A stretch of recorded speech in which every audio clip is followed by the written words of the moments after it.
Bison படத்தை வந்து நான் பார்த்து முடிச்சதுக்கப்புறம் நான் வந்து அவன்கிட்ட பெருசாக இப்போ வரைக்கும் நான் சொல்ல எனக்கு சில குறைகள் இருந்தது. நான் அவன்கிட்ட நான் வந்து சொன்னேன், ஸோ இதெல்லாம் இருக்குது, இப்படி இருக்குது, இதை பண்ணலாம், சரி பண்ணலாம் அப்படின்னு சொன்னேன். பட் என்ன நான் அந்த படத்தை பார்த்து வியந்தேன்னா, ஒரு திரைப்படத்தை அதோட மொழியை கையாளுற லாவகம் வந்து ஒரு 5வது படத்துல வந்து பயங்கரமா மாறிக்கு வந்திருக்கிறத வந்து நான் வந்து நான் பார்த்தனால ஐ ஃபீல் லைக் அந்த அந்த காம்போசிஷன், அந்த கேரக்டரை நிற்க வச்சது, சஜஷன் ஷாட் அவன் கட் பண்ணது, சில இடங்களை கட் பண்ணது, அப்புறம் வந்து அந்த அந்த லேண்ட்ஸ்கேப்பை திருப்பி திருப்பி நமக்கு காட்டினாலுமே அந்த லேண்ட்ஸ்கேப்போட நமக்கு ஒரு ரிலேஷன்ஷிப்பை வந்து கிரியேட் பண்ணுறது, அந்த சினிமா மொழியோடைய அடர்த்தியை வந்து நம்ம கிட்ட வந்து அப்படியே தள்ளிக்கிட்டே இருக்குது அப்படின்னு சொல்லிட்டு ஒரு மொழி மேல ஒரு காத்திரமான ஒரு ஒரு அஃபெக்ஷன் இருக்கிற ஒரு ஆர்டிஸ்டால மட்டும்தான் இது தொடர்ந்து தொடர்ந்து தொடர்ந்து தொடர்ந்து அதுக்குள்ள போக முடியும். இப்போ நான்லாம் வந்து அட்டகத்தில் நான் ஒரு படம் பண்ணேன், அதுக்கப்புறம் திரும்ப என் லைஃப்ல நான் இன்னும் போவே இல்லை. உண்மையிலேயே வந்து சியான் விக்ரம் சார் தான் வந்து எக்ஸ்ட்ராடினரி ஆர்டிஸ்ட். அவரு எனக்கு தெரியல, தங்களான் அவருக்கு எத்தனாவது படம் தெரியல, எனக்கு ஒரு 6வது படம் அப்படின்னு நான் நினைக்கிறேன். பட் அவருக்கு எத்தனாவது படம் தெரியல.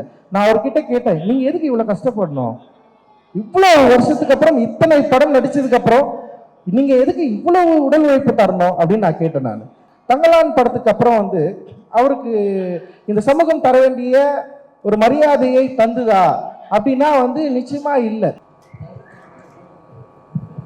ஜெடி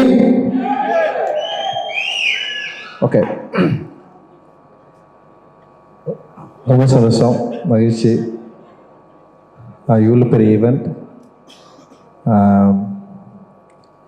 பரியேறும் பெருமாளில் நான் ஒரு ப்ரொடியூசராக ஆரம்பித்தேன். அப்போ பார்த்த மாரி செல்வராஜ் இப்போ அப்படியே வேற மாதிரி மாறி இருக்கோம். அண்ட் ரொம்ப சந்தோஷம் மாரியோட வளர்ச்சி. And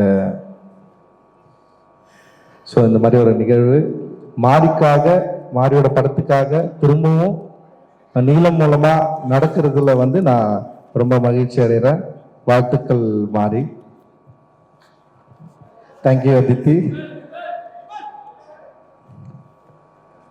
Aditi, we met Bombay and you saw Kala back to back, right? So Aditi, she is my fan. That is why she wants to work with me.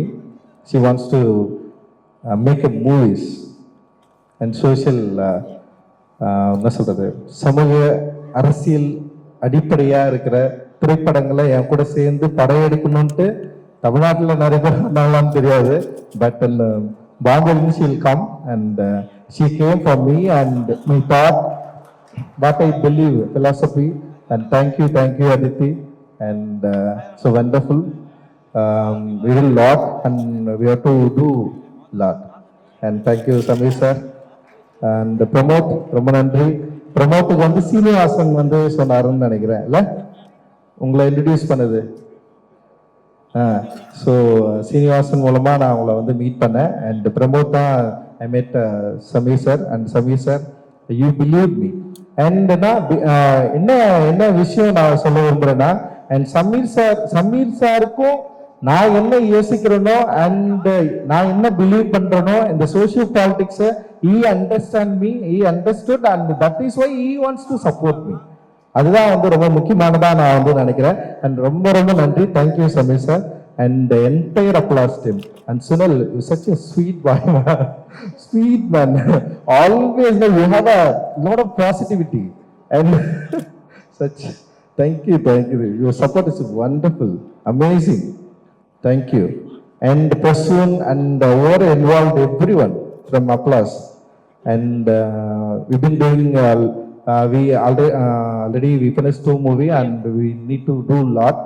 Thanks for your support, thanks for believe me. And also this movie, you know, we quoted on budget but little over budget, but you never asked me, you never texted me, nothing.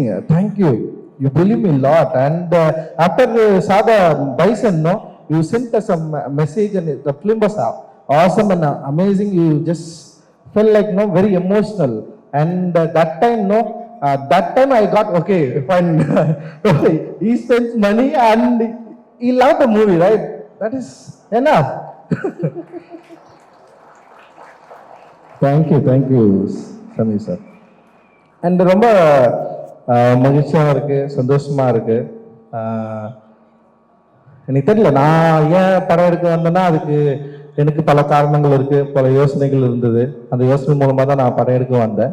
ஆனால் நான் எடுக்க வந்ததுக்கப்புறம் இப்போ என்ன மாதிரி யோசிக்கிற நிறைய பேர் இருப்பாங்க அப்படின்னு தெரியும். அப்படிதான் நான் மாரி செல்வராஜை வந்து ஃபர்ஸ்ட் டைம் வந்து நான் பார்த்தேன். ராம் சார் தான் மாரி செல்வராஜ் என்கிட்ட அனுப்பிச்சு வச்சாரு. மாரி செல்வராஜ் வந்து என்னுடைய மெட்ராஸ் திரைப்படத்து மேலே மாரிக்கு விமர்சனம் இருக்குதுன்னு தான் சொல்லி எனக்கு அனுப்பிச்சாரு. மாரிக்கு வந்து இந்த படத்து மேலே ஒரு விமர்சனம் இருக்குது, அதனால் நீங்கள் அவங்க கிட்ட பேசுங்க அப்படின்னு சொல்லிட்டு தான் அனுப்பிச்சாரு. அப்படி தான் வந்து மாரி நான் வந்து ஃபர்ஸ்ட் வந்து நான் வந்து மீட் பண்ணேன். மாரிய எனக்கு என்ன பிரச்சனைனா, மாரி நான் ஃபர்ஸ்ட் டைம் பார்த்தேன்ல, இன்னுமே அப்படியே பார்த்துட்டு இருக்கிறேன். ஆனால் மாரி வளர்ந்துட்டான், மாரி நிறைய படம் பண்ணிட்டான். அண்ட் மாரிக்கு வந்து இந்த ஃபிலிம் இண்டஸ்ட்ரிலையும் சரி ஒரு பொசிஷன் கிடைச்சிருக்கு. பட் ஆனால் நான் என்ன பார்க்குறேன்னா வந்து திரும்ப நான் வந்து அதையே பழைய மாதிரியே பார்க்குறேன்னா அது வந்து எனக்கு சம்டைம்ஸ் வந்து இதை இந்த மாதிரி இல்லையா அவன் அந்த மாதிரி ஆச்சு அப்படிலாம் வந்து யோசிக்க ஆரம்பிச்சிடறேன். ஸோ அது என்னுடைய ஃபால்ட்டு தான். அது நான் அதை புரிஞ்சுப்பேன். ஏன்னா நான் எப்பவுமே வந்து என்ன சொல்றது, மனுஷங்களை தவிர வேற எதையும் நம்புற ஆள் கிடையாது. நான் மனிதர்கள் மட்டுமே நம்பி நான் இருக்கிறேன் நான். ஸோ அந்த மனிதர்கள் நம்புறப்போ மனிதர்கிட்ட இருந்து எனக்கு என்ன கிடைக்குதோ அது வந்து திரும்ப கிடைக்கலன்னா நான் கொஞ்சம் அப்படியே டைல்யூட் ஆகிடும், அப்படியே கொஞ்சம் யோசிப்பேன், அந்த மாதிரி சில விஷயங்கள் வந்து மாரிக்கிட்ட நான் எதிர்பார்த்துருக்கிறேன். பட் ஆனால் மாரியை நான் எங்கே வைக்கிறேன்னா, மாரியோட கோவத்தை வந்து ஆர்ட்டா மாத்துறாங்க. ஸோ அது வந்து ரொம்ப முக்கியமானதாக நான் வந்து பார்க்குறேன். பைசன் படத்தை வந்து நான் பார்த்து முடிச்சதுக்கப்புறம் நான் வந்து அவன்கிட்ட பெருசாக இப்போ வரைக்கும் நான் சொல்ல எனக்கு சில குறைகள் இருந்தது. நான் அதை அவன்கிட்ட நான் வந்து சொன்னேன். ஸோ இதெல்லாம் இருக்குது, இப்படி இருக்குது, இதை பண்ணலாம், சரி பண்ணலாம் அப்படின்னு சொன்னேன். பட் என்ன நான் அந்த படத்தை பார்த்து வியந்தேன்னா, ஒரு திரைப்படத்தை அதோட மொழியை கையாளுற லாவகம் வந்து ஒரு 5வது படத்தில் வந்து பயங்கரமாக மாறிக்கு வந்திருக்கிறத வந்து நான் வந்து நான் பார்த்தனால ஐ ஃபீல் லைக் அந்த அந்த காம்போசிஷன், அந்த கேரக்டரை நிற்க வச்சது, சஜஷன் ஷாட் அவன் கட் பண்ணது, சில இடங்களை கட் பண்ணது, அப்புறம் வந்து அந்த அந்த லேண்ட்ஸ்கேப்பை திருப்பி நமக்கு காட்டினாலுமே அந்த லேண்ட்ஸ்கேப் கூட நமக்கு ஒரு ரிலேஷன்ஷிப்பை வந்து கிரியேட் பண்ணுறது, அந்த சினிமா மொழியோடைய அடர்த்தியை வந்து நம்ம கிட்ட வந்து அப்படியே தள்ளிக்கிட்டே இருக்கிறது அப்படின்னு சொல்லிட்டு ஒரு மொழி மேலே ஒரு காத்திரமான ஒரு அஃபெக்ஷன் இருக்கிற ஒரு ஆர்டிஸ்டால மட்டும்தான் இது தொடர்ந்து அதுக்குள்ள போகவே முடியும். இப்போ நான்லாம் வந்து அட்டகத்தில் நான் ஒரு படம் பண்ணேன், அதுக்கப்புறம் திரும்ப என் லைஃப்ல நான் இன்னும் போகவே இல்லை. நான் திரும்ப போகணும்னு நினைப்பேன். ஆனால் எனக்கு என்ன போகடாமல் தடுக்குதுன்னா, நான் நம்புகிற தத்துவங்களும் அப்புறம் நான் ஒரு ஆர்டிஸ்டாக ஒரு அருப எல்லைக்குள்ளே வந்து நுழைஞ்சு நான் வந்து என்னை எக்ஸ்ப்ளோர் பண்ண ட்ரை பண்ணிட்டே இருக்கிறேன்னா, அதனால் என்னை வந்து என்னென்னா திரும்பவும் ஒரு ரஞ்சித்தோட லைஃபுக்குள்ளே போயிட்டு நிற்கிறதுக்கு எனக்கு வந்து பிடிக்கவே இல்லை. அது என்னை வந்து நான் வந்து வெளியே வந்துட்டேன். பட் எனக்கு வந்து ஃபஸ்ட்டு மாரி மேலே ஒரு விமர்சனம் இருந்தது. ஏன் மாரி தொடர்ந்து இதையே பண்ணிட்டுருக்கான், மாரி ஏன் இதையே பேசிகிட்டே இருக்கு, அதாவது என்னென்னா ஒரே லைஃபே காட்டிகிட்டே இருக்கிறான் அப்படின்னு எனக்கு தோன்றப்போ வந்து மாரியோட சில இன்டர்வியூ நான் வந்து அப்பப்போ நான் கேட்பேன். அப்படி கேட்குறப்போ மாரி சொல்கிறது தான், பல கதைகள், சொல்லப்படாத கதைகள் இருக்குது அவனுடைய வாழ்க்கையில் அப்படின்ற பல என்ன சொல்கிறது எமோஷ்னலான இடங்கள் இருக்குது, பல துண்டு கதைகள் இருக்குது அப்படின்னு சொல்கிறப்போ இது எல்லாத்தையும் வந்து ஒரு ஆர்டிஸ்ட் வந்து சொல்லிக்கிட்டே இருக்கணுமானோ எனக்கு தோணும். ஏன்னா ஆர்ட்ன்றது வந்து ஒரு சமயத்துக்கு அப்புறம் அப்படியே இன்டர்ஃபியர் என்ன சொல்கிறது அப்படியே வளர்ந்து வேற ஒன்றா மாறி அப்படி போகணும்ல, அப்படிதான் நான் வந்து யோசிப்பேன் நான். பட் ஏன் மாறி வந்து ஒரே இடத்துல நிற்கிற மாதிரி எனக்கு தோணிகிட்டே இருக்கும். பட் ஆனால் மாறி அந்த ஒரு இடத்துல இல்லை, தன்னுடைய உலகத்தை வந்து பயங்கர பெருசாக மாற்றிட்டு இருக்கிறதா நான் வந்து ஃபீல் பண்ணுறேன். ஆக்சுவலி என்னன்னா, ஃபர்ஸ்ட்டு மாரி செல்வராஜுக்கு கிடைச்ச அந்த பரியரும் பெருமாள், இப்போ பைசனுடைய வேர்ல்டை நம்ம பார்க்குறப்ப பைசனோட வேர்ல்டு வந்து பயங்கர எக்ஸ்பேண்ட் ஆகிருக்கு. அந்த எக்ஸ்பேண்ட் ஆகிருக்கிறதுல வந்து அந்த விஷுவல் லாங்குவேஜ் வந்து பயங்கரமாக எனக்கு வந்து ரொம்ப பிடிச்சிருந்தது. ஐ ஃபெல்ட் நான் வந்து அந்த விஷுவல் லாங்குவேஜுக்குள்ளே தான் நான் வந்து மாட்டிக்கிட்டேன். பீயிங் ஆர்டிஸ்ட் எனக்கு வந்து ஒரு என்ன சொல்கிறது, எனக்கு படம் பார்த்துட்டு வந்து பிடிக்கலன்னு சொல்கிறத விட எனக்கு என்னென்னா, எனக்கு எவ்வளவு அந்த படம் என்னை வந்து இன்ஃப்ளூயன்ஸ் பண்ணுது அப்படின்றத நான் பார்ப்பேன். இன்ஃப்ளூயன்ஸ் மீன்ஸ் வந்து அது என்னை கொண்டாட்டமாக ஆக்குது. சில படங்கள் எனக்கு பயங்கரமாக பிடிக்கும், பட் ஆனால் அந்த படத்தை உடனே மறந்துடுவேன். ஒரு சில படங்கள் வந்து என்னால் பாதி கூட பார்க்க முடியாது, பட் அந்த படம் எனக்கு ரொம்ப தூரமாக என் கூடவே ட்ராவல் பண்ணும்.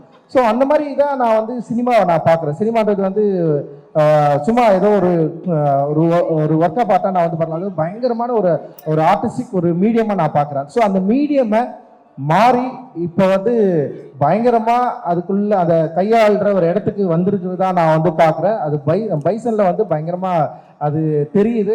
வாழ்த்துக்கள் மாதிரி ரொம்ப ரொம்ப சந்தோஷம். நான் மனசார உண்மையிலே வந்து நினைச்ச வாழ்த்துறேன். நீ ஒரு நல்ல ஆர்டிஸ்ட், நீ ஒரு பெரிய ஆர்டிஸ்ட் அப்படின்னு நான் வந்து நான் நினைக்கிறேன். அண்ட் எல்லாருக்கும் அப்படிதான் தோணுன்னு நான் நினைக்கிறேன். அண்ட் இந்த படத்தில் நடித்த எல்லாருமே வந்து பயங்கரமாக நடிச்சிருந்தீங்க. எல்லாருமே அந்த கேரக்டராகவே அப்படியே மாறி இருந்தீங்க. துரு விக்ரம் பேர் போட்டிருந்தது. என்னடா இது விக்ரம் பேரு காரணம் அப்படின்னு நான் வந்து யோசித்தேன். அண்டு துரு அப்படின்ற ஒரு பேர் எனக்கு விக்ரம் சார் பற்றி நான் வச்சிருந்ததான் நான் சொல்லிக்கிறேன்.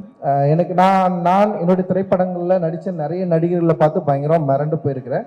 எனக்கு வந்து ஆர்டிஸ்டோட தான் நடிக்க எனக்கு வந்து பிடிக்கும். ஆர்டிஸ்ட் மீன்ஸ் வந்து நடிப்பை வந்து பயங்கரமாக என்ஜாய் பண்ணுறவங்க கூட தான் வந்து என்னால் ஒர்க் பண்ணவே முடியும். அது வெறும் ஒரு தொழிலாகவோ இல்லை வியாபாரமோ எனக்கு அப்படி இருக்கவங்க கூட நெருங்கவே முடியாது. நான் பார்த்த பயங்கர எக்ஸ்ட்ரானரி ஆர்டிஸ்ட் 2 பேர் இருந்தாங்க.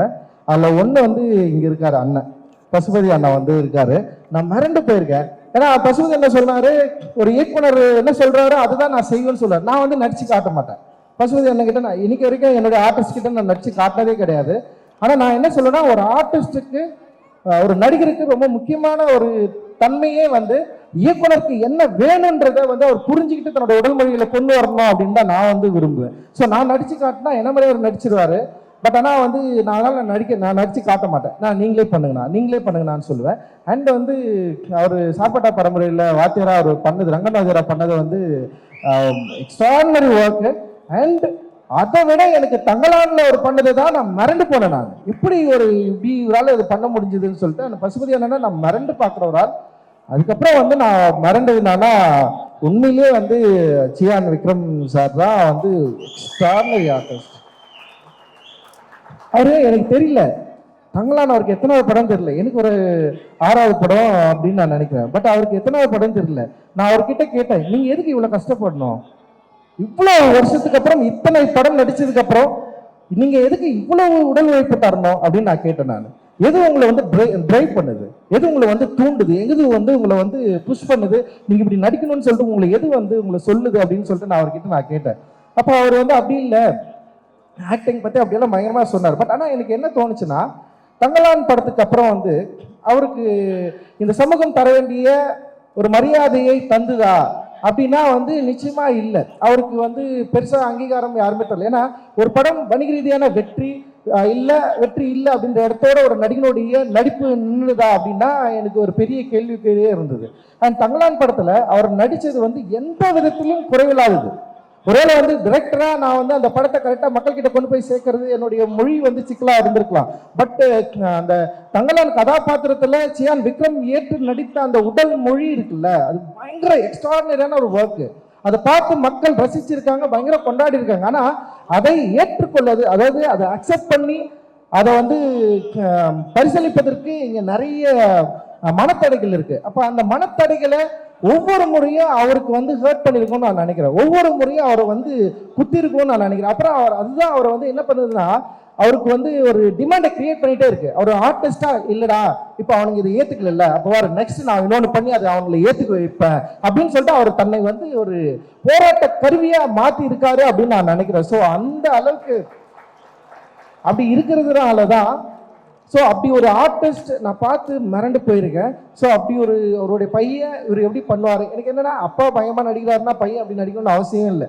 ஏன்னா வந்து திறமை என்பது வந்து பிறப்பின் அடிப்படையில் இல்லைன்னு நான் நம்புறேன். திறமை என்பது வந்து அது வந்து என்ன சொல்றது, நம்முடைய வசதி வாய்ப்புகளோடு சேர்ந்து வர்றது தான். அது வந்து ஒரு என்ன சொல்றது பிறப்பின் அடிப்படையில் உருவாகிறது கிடையாதுன்னு நான் நம்புறேன். பட் ஆனால் துருவா இருக்கட்டும், இந்த படத்தில் நடித்த எல்லாருமே இருக்கட்டும், அண்ட் அவங்களுடைய ஆக்டிங் வந்து எக்ஸ்ட்ராடனரியாக இருந்தது. அண்ட் துருவோடைய அந்த ப்ரெசன்ஸ், அவருடைய அந்த லுக்கு, இது எல்லாமே வந்து என்னை வந்து ரொம்ப வியக்க வச்சுது. துருவ நீங்கள் மிக நீண்ட தூரம் போக போகிறீங்க. உங்களுடைய பயணம் மிக நீண்ட பயணமாக இருக்க போகுது. அண்ட் வந்து அந்த பயணத்தை வந்து அப்பா இன்னைக்கு வரல, அவர் டெஃபினட்டாக அது வந்து நிச்சயமா உங்களுக்கு அவர் வாழ்க்கையிலிருந்து நீங்க அதை வந்து கத்துப்பீங்க அப்படின்னு நான் வந்து நம்புறேன். And you did very fantastic work. And அதே மாதிரி வந்து அனுபமா அந்த ரெஜிஷா அந்த அண்ணன் பயங்கரமாக நடிச்சிருக்காரு. ஸோ இவங்க 2 கேரக்டர் வந்து வேற லெவலில் பேச லால் சாரும் வந்து அண்ட் பாண்டியராஜா கேரக்டர் வந்து முக்கியமாக தென்பகுதிகளில் ஒரு முக்கியமான கனெக்ஷன் இருக்குது. டெஃபினட்டாக அதை பற்றி பேசுவாங்க. அண்ட் தேங்க்யூ மனத்தி கணேசன் அண்ணா, ரொம்ப ரொம்ப நன்றி. நீங்கள் வந்து எங்களுக்கு வந்து சப்போர்ட்டிவாக எங்கள் கூட இருந்து உங்களுடைய லைஃப்பை எங்கள் கூட ஷேர் பண்ணி எங்களை நம்பி எங்களோடு பயணித்ததுக்கு வந்து மிக மிக மிக மிக நன்றி. அண்ட் பசுபதி அண்ணா ரொம்ப ரொம்ப சந்தோஷம். தேங்க்யூ. அண்ட் நிவாஸ் வந்து சொன்ன மாதிரி தான், அவனுக்கு வந்து ஒரு நியூ ஸ்டார்ட் அது எக்ஸ்ட்ரானரியா இருந்தது. நான் வந்து இந்த பாட்டு கேட்டு நான் அவனுக்கு ஃபோன் பண்ணேன். என்னடா பாட்டது? அது பாட்டு கேட்டு எனக்கு ரொம்ப இமோஷனலாக ஆகிட்டேன். நான் எப்படா ஏன்னா நான் ஒரு தெரியலையே, ஒரு ஆர்ட்ன்றது அதுதான் செய்யும், நம்மளை வந்து பிரேக் பண்ணும். அவனுடைய மியூசிக் வந்து என்னை வந்து பயங்கரமாக பிரேக் பண்ணிச்சு. நான் வந்து உடனே ஃபோன் பண்ணி அவன்கிட்ட வந்து நான் பேசினேன் நான். அண்ட் ஒரு எக்ஸ்ட்ராடினரி ஆர்டிஸ்ட் வந்து எல்லாருக்கும் விசிபிளாக தெரிய ஆரம்பிச்சிருக்காரு இந்த படத்துல இருந்து. நிச்சயமா வந்து உங்களுக்கு இன்னும் பெரிய வாய்ப்புகள் கிடைக்கும். அண்ட் இந்த படத்துல பைசன் படத்துல ஒத்துழைத்த எல்லாருக்குமே வந்து என்னுடைய பெரிய நன்றிகள். அண்ட் நீலம் ப்ரொடக்ஷன் அண்ட் நீலம் ஸ்டுடியோஸ் ரெண்டுமே வேற வேற கிடையாது. நாங்கள் 2 பேரும் அண்ட் அதித்தியும் நானும் ஒன்று சேர்ந்து நீலம் ஸ்டுடியோஸ்ன்னு ஆரம்பித்தோம். இதில் நிறைய படங்கள் பண்ணுறதா இருக்கிறோம். அண்ட் இதோட இந்த நீலம் ஸ்டுடியோஸில் நிறைய பேர் எங்கள் கூட சேர்ந்து ஒர்க் பண்ணிருக்காங்க. இவங்களுக்கு எல்லாருக்குமே என்னுடைய நன்றிகள். ப்ரொடக்ஷன் மேனேஜர்ஸ் அண்டு வந்து இபி அண்ட் காமராஜ் நிறைய பேர் இங்கே இருக்கிறீங்க. அண்டு விபிஆர் அப்புறம் யார் இருக்கு, ஓகே யாரெல்லாம் இருக்கிறீங்க எல்லாருக்குமே நன்றி, ரொம்ப ரொம்ப நன்றி. அண்ட் மாரி செல்வராஜ், உன்னுடைய பயணம் இன்னும் எனக்கு எப்பவுமே பாபா அம்பேத்கர் தான் என்னுடைய எல்லா பிரச்சனைகளுக்கும் ஒரு வழிகாட்டி. அவர் தான், வேற யாருமே கிடையாது. நான் எப்பவுமே அவர் யோசிப்பேன். ஏன்னா நல்லா யோசிச்சு பாருங்களேன், இந்த இந்திய சமூகத்தில் ஒட்டுமொத்த இந்திய மனமும் ஒருவரை வெறுக்கிறது, அவரை வந்து பழி சொல்லுது.